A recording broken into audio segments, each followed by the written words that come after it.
महादेव कोगनुरे व देवेंद्र फडणवीस यांची भेट. बंद दाराआड चर्चा, कोगनुरे यांच्या मनात चाललंय तरी काय?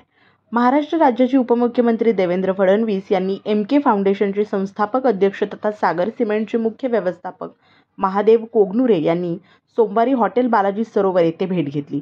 त्यावेळी त्यांच्यात बंद दाराआड बराच वेळ राजकीय चर्चा झाली. या भेटीची सोशल मीडियावरून चर्चा होत आहे.